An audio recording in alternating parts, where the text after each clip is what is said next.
नमस्कार, capital TV पर किस्सा यूपी का देख रहे हैं आप। मैं हूं राधिका राज। आज बात शंकराचार्य वर्सेस कानून व्यवस्था की। मौनी अमावस्या के बाद से ही माघ मेले में शंकराचार्य पालकी के साथ डेरा डाले हुए हैं। वो पालकी से उतरने का नाम ही नहीं ले रहे हैं। उनका कहना है कि योगी पुलिस ने उन्हें और उनके शिष्यों को रोका है, जिसके बाद प्रशासन ने पहले तो शंकराचार्य को नोटिस दिया और आरोप लगाया कि शंकराचार्य ने आदेशों का पालन नहीं किया, और दूसरा प्रशासन ने स्पष्टीकरण मांगा कि वो खुद को शंकराचार्य किस आधार पर कह रहे हैं, जब उनका शंकराचार्य को लेकर मामला कोर्ट में चल रहा है। जिसके बाद शंकराचार्य के वकील ने भी तुरंत प्रशासन को कानूनी नोटिस भेजा और कहा कि अगर मेला प्रशासन से नोटिस जो उन्हें थमाया गया है वो 24 घंटे के भीतर वापस नहीं लिया गया तो सरकार और जिम्मेदार अधिकारियों के खिलाफ अदालत में जाएंगे। यानी शंकराचार्य और योगी प्रशासन आमने सामने आ गए हैं। ऐसे में अभी मुक्तेश्वर आनंद को लेकर यह सवाल उठ रहा है कि क्या एक शंकराचार्य का यही व्यवहार होना चाहिए। इसी पर चर्चा करने के लिए मेरे साथ स्टूडियो में मौजूद है कैपिटल टीवी के executive editor Rajeev Kumar. Sir, आपका बहुत बहुत स्वागत है। धन्यवाद। सर, शंकराचार्य कानून व्यवस्था से क्यों लड़ रहे हैं बार बार? देखिए, कानून व्यवस्था से लड़ना एक अपनी जगह पर है, सनातन धर्म की बात करना अपनी जगह पर है, अदालत और धर्म को एक मोर्चे पर लाना ये बहुत बड़ी गलती किसी भी संत समाज के लोगों से मानी जाती है, क्योंकि किसी भी धर्म की व्यवस्था अपने तरीके से चलती है, आपसी सुलह मशवरे या एक दूसरे के साथ वैचारिक भिन्नता के साथ आगे बढ़ती रहती है विचारों में। लेकिन अगर आप उसे बदनाम करने वाले वो कोई भी काम करते हैं तो उसके बाद आपके ऊपर सवाल समर्थक उठाते हैं कि आपने हमारे धर्म को किसी दूसरे मोड़ पर ले जाने की कोशिश की और घर में ऐसी व्यवस्था पैदा कर दी जिसका फायदा बाहर वाले लोग उठा रहे हैं। अभी तक भारत में लोकतांत्रिक व्यवस्था है, यहां पर सबसे बड़ा यानी कि सबसे बड़ा समुदाय जो है वो सनातन धर्म को मानने वाले लोगों का है, हिंदुओं का है। 80% से ज्यादा आबादी है। लेकिन दूसरे स्थान पर जो आता है, जो अपने आप को सबसे बड़ा अल्पसंख्यक समुदाय कहता है, मुसलमान। अगर उनके बीच की व्यवस्थाओं से थोड़े सा भी इन लोगों को ये लगता कि प्रेरणा ही ले लें तो आपस में ये विवाद पैदा नहीं करते। क्या अब तक इतने सालों में मुसलमानों के अंदर की कुरीतियों के ऊपर किसी मुसलमान मौलवी ने, मौलाना ने या फिर रिलीजियस प्रीचर ने जो कि प्रवचन देता है, इसने सवाल उठाया? क्या आज तक मुसलमानों के बीच इस बात की चर्चा हुई कि जो कुरीतियां चल रही है महिलाओं के अंदर, जो महिलाएं आवाज उठा रही है, उसको कोर्ट तक घसीटा जाना चाहिए? ये सारे इकट्ठे हो गए, all India Muslim personal law board, ये जमीयत उलेमा हिंद, अलग अलग क्षेत्रों में काम करने वाले मौलाना मौलवी, और वो अपने आप को इस्लामिक प्रीचर कहने वाला ये जाकिर नायक, ये सारे लोग इकट्ठा होकर वकीलों की पूरी फौज खड़ी कर देते हैं कि सुप्रीम कोर्ट हो, हाई कोर्ट हो, ये मामला वहीं से वापस आना चाहिए। धर्म पर, शरिया कानून पर चर्चा नहीं होनी चाहिए। जब बात यूसीसी की उठती है तो ये सब इकट्ठा होकर सवाल उठाने लगता है। जैसे शाहबानों का मामला आया था और उस समय एक महिला जाती है कि नहीं नहीं, हमें अपना अधिकार चाहिए मेंटेनेंस का, क्योंकि ये धर्म से संबंधित नहीं है, ये एक क्रिमिनल केस है, क्रिमिनल ऑफेंस है कि आप अपनी पत्नी को तलाक देते हो और उसके बाद उसके बच्चे सहित उसके मेंटेनेंस के लिए आप जिम्मेदारी नहीं उठाते, जबकि वो कुछ और करने के लायक नहीं है। ये एक क्रिमिनल ऑफेंस है जिसके ऊपर मेंटेनेंस का जिम्मेदारी होती है हस्बैंड, जो एक्स हस्बैंड रहा है उसके ऊपर, और इसमें किसी पर्सनल लॉ की जरूरत नहीं होगी। लेकिन जैसे ये मामला आगे बढ़ा, सारे मौलाना मौलवी इकट्ठा हो गए कि नहीं नहीं, शरिया कानून के ऊपर तो अदालत में चर्चा होनी ही नहीं चाहिए। या फिर किसी ऐसे दूसरे मामले जो आते हैं, जैसे सीए आया, लागू किया गया, सरकार ने एक कानून लाया और उस कानून में इन लोगों को कोई भी ऐसी समस्या नहीं होनी थी जिसके कारण इन लोगों की नागरिकता पर कोई आंच आए। लेकिन फिर भी जब बांग्लादेश, अफगानिस्तान या पाकिस्तान के अल्पसंख्यक समुदाय यानी कि गैर मुसलमानों को भारत का नागरिकता देने में कुछ छूट दी गई तो ये सारे मुसलमान इकट्ठे हो गए। इन लोगों को उससे समस्या नहीं थी, लेकिन मस्जिदों से आवाज उठने लगी। उसके बाद हंगामा शुरू हो गया। वक्फ बोर्ड कानून के ऊपर भी ऐसे ही हंगामा किया। कहीं से कोई मुसलमानों के बीच भेदभाव दिखाई नहीं पड़ा कि नहीं नहीं ये समर्थन में है, ये विरोध में है, ये समर्थन में है, विरोध में है। लेकिन ये जो शंकराचार्य की बात करते हैं, अभिमुक्तेश्वरानंद की बात करते हैं, ये हमेशा से कहीं न कहीं अपने आप को ऊपर रखने के लिए हिंदू धर्म, सनातन धर्म को कमजोर करने की कोशिश करते रहे। इसीलिए इनके साथ जुड़ाव लोगों का नहीं रहा। जब संत के साथ लोगों का ही जुड़ाव कम होता जाए तो फिर आप संत काहे का हो। अगर आपको मोक्ष चाहिए तो फिर मोक्ष के लिए आप कंदराओं गुफाओं में जाकर तपस्वी बन जाओ, लोगों के कंसर्न में ना आओ और अपनी वाणी से, वचनों से सनातन धर्म को कमजोर करने की कोशिश न करो।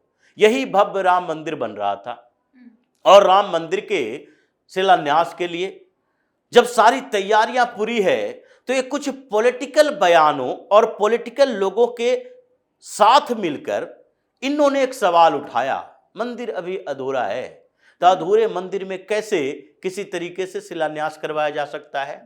आपको उस व्यवस्था में कुछ विकल्प तलाशने होते हैं। इसी को आपातकालीन व्यवस्था कहते हैं। सनातन धर्म में ये सालों पुरानी व्यवस्थाएं हैं। इसीलिए जब भी कोई आपात स्थिति आती थी तो संत महात्मा या फिर गुरुओं को बुलाया जाता था और पूछा जाता था कि इसके लिए विकल्प क्या है। यही उदाहरणों से सनातन धर्म का इतिहास भरा पड़ा है कि किसी भी आपात परिस्थिति में क्या विकल्प तलाशे जा सकते हैं। लेकिन इन लोगों का क्या काम है, ये लोग सनातन को अभी मजबूत करने के बजाय उन लोगों के गोद में बैठकर खेलते हैं जो किसी न किसी तरह से सनातन धर्म को नुकसान पहुंचाने के लिए कोशिश, साजिश में जुटा रहता है। अभिमुक्तेश्वरानंद की गलती यही है, सबसे बड़ी गलती यही है कि ये इतने कंट्रोवर्शियल पर्सनालिटी हो गए हैं अपनी बातों को लेकर कि एक तरफ तो कोशिश करेंगे कि नहीं नहीं हम हिंदू धर्म के लिए बात कर रहे हैं, हिंदू धर्म को मजबूत बनाने के लिए बात कर रहे हैं, लेकिन सरकार और सवाल ये दोनों के मर्यादा को ये भूल जाते हैं। ये भूल जाते हैं कि हमको किस सरकार से कैसी अपेक्षा, उम्मीद की जानी चाहिए और करने की जरूरत है और किससे क्या सवाल करने चाहिए। ये ऐसे लोग नहीं हैं जो कि आज अचानक से उभर कर सामने आए।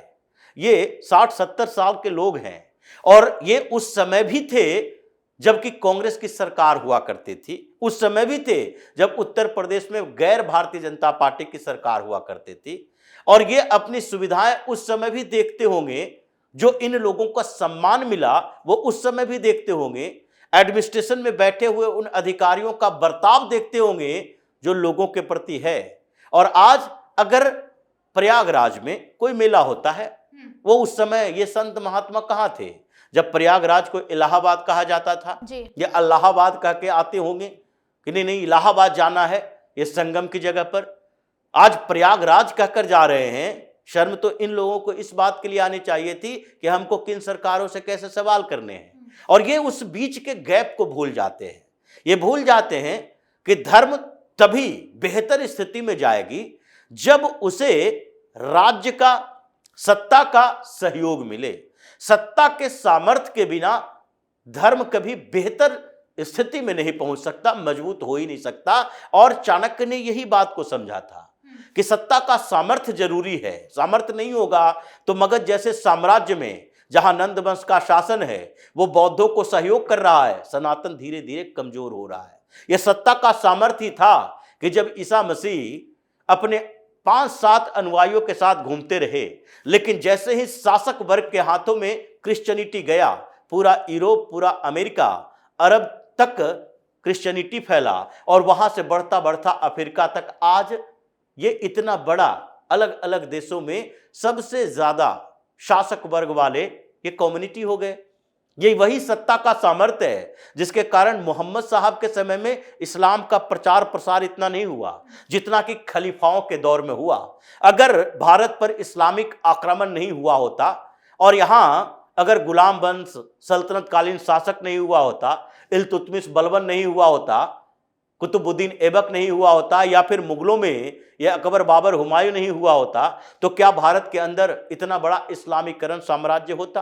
क्या इतने मुसलमान हो पाते? यह संभव ही नहीं था, क्योंकि सत्ता का सामर्थ्य के बिना धर्म विकास नहीं कर सकता। और भारत में यही स्थिति रही। 1947 के बाद सत्ता है जो विधर्मियों के हाथों में रही, वो पूरे व्यवस्था को, राजनीति को, वो केंद्र में रहे और सबको चलाते रहे। कांग्रेस उन्हीं के इशारों पर चलती रही, नहीं नहीं मुसलमानों को खुश रखना है, और उसके लिए हिंदुओं को सेक्रीफाइस करवाते रहो, किसी तरीके से हिंदू सेक्रीफाइस करता रहे। और ये सेक्रीफाइस करते करते इतना सेक्रीफाइस करने लगा कि हिंदुओं को ये अपने आप में भूल गए कि हमारे अधिकार भी हैं और हमें भी अपने अधिकारों के लिए आवाज उठानी है।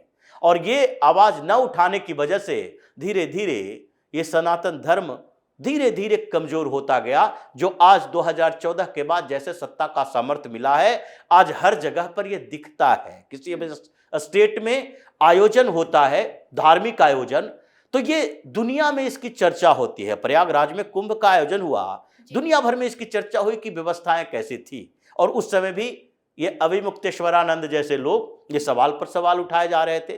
तो आज प्रशासन से आपका टकराव हुआ। क्यों हुआ टकराव? क्योंकि आप वही गलती बार बार दोहराते हो। अगर टकराव हुआ, आप अपने आप को संत कहते हो, आपको क्रोध को पानी की तरह पी जाना चाहिए।